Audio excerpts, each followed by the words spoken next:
Issues of disparity between the public and the private schools discussed under the topics of curriculum and number of enrollments seem like a child's play when placed side by side with other issues such as the out-of-school children, which UNICEF has placed at 10.5 million children, and 60% of these children are said to be in the northern part of the country. This has further been compounded by the after effect of insecurity challenge, which is pronounced more in the region.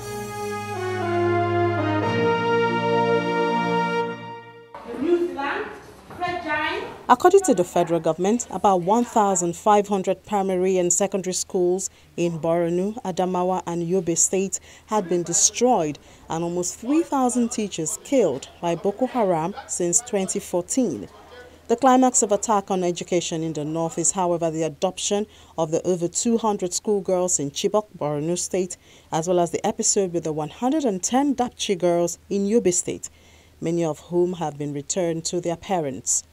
The consequences include schools being shut down, and with the displacement of the residents, children are not available in schools.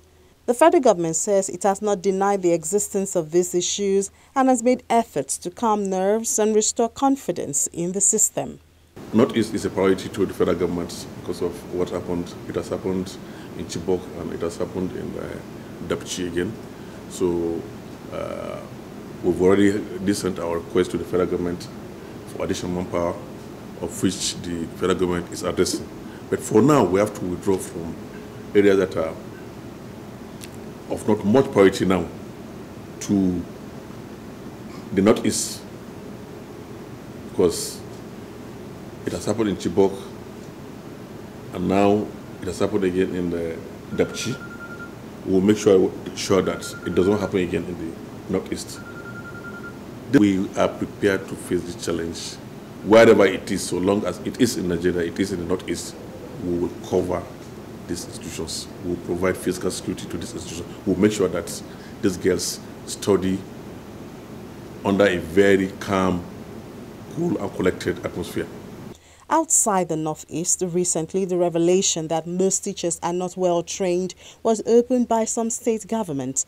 The issues have come up in Edo, Osun, and the latest being in Kaduna State, where over 21,000 teachers who failed competency tests were sacked in 2017. Eventually, about 25,000 new teachers were tested for employment. We have set off a screening team, 3 for our local governments, to really rescreen those people that were earlier shortlisted to really teach in our schools. Initially, we had about 15,000.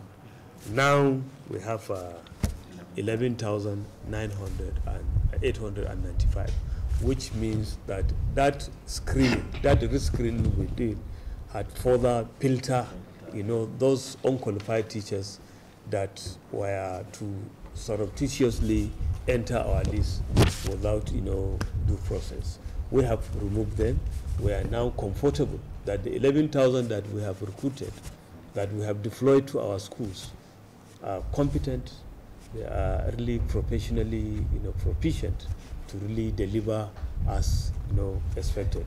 We, in fact, did not even just take them directly to classrooms.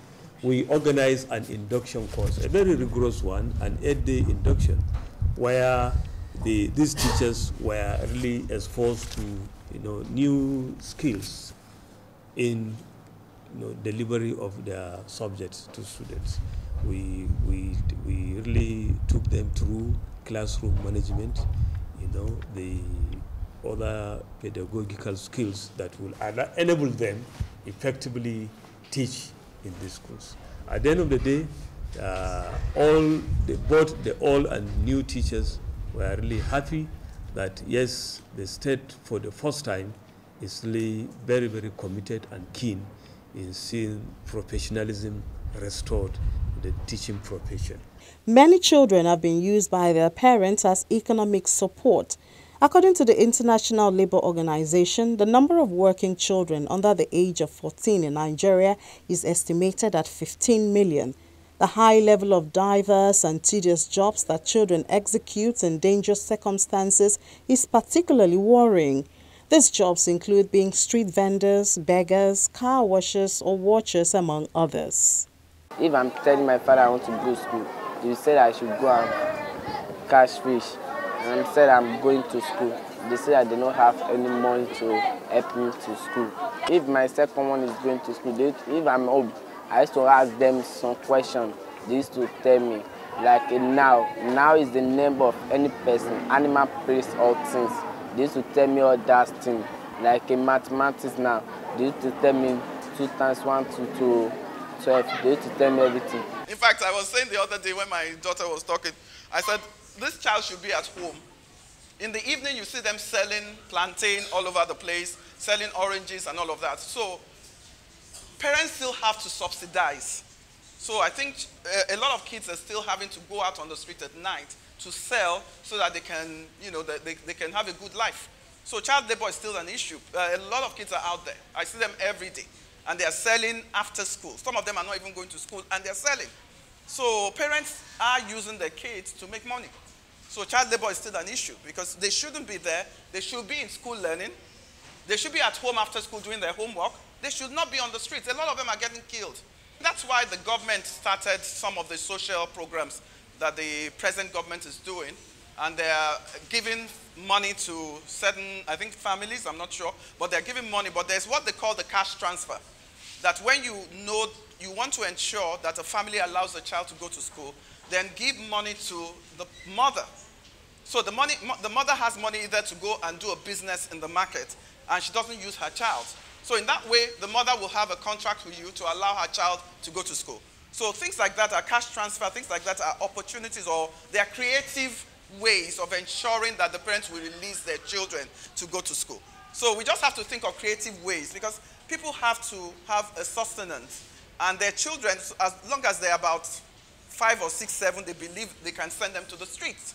Because they're thinking that I have to use this child. But meanwhile, that child is supposed to be having an education. If that child doesn't get into the classroom, and that child doesn't have an education, and that child becomes a dropout, then we have a bigger problem in society. So hence you have the criminals, and you have people joining Boko Haram and all this sex because they didn't have an education. Solving these challenges require funding, which many agree cannot be solved by the 7% allocation of the 2018 budget. When there is no funding to cater for the useful areas in education, how do we move forward?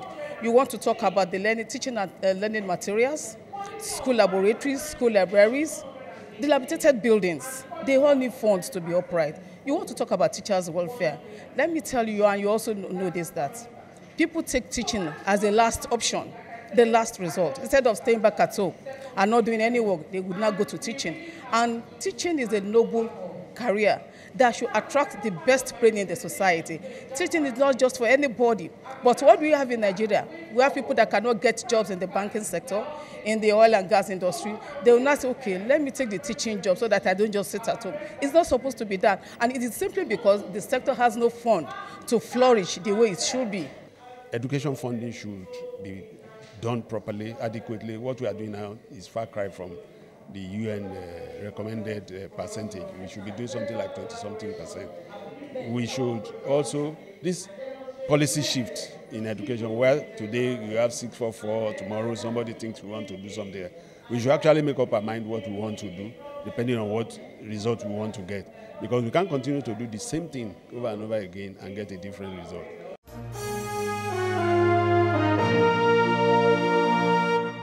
That's our story on this episode, but obviously many more grounds need to be covered in the education sector in Nigeria, and we would like to hear from you about that. Thank you so much for watching.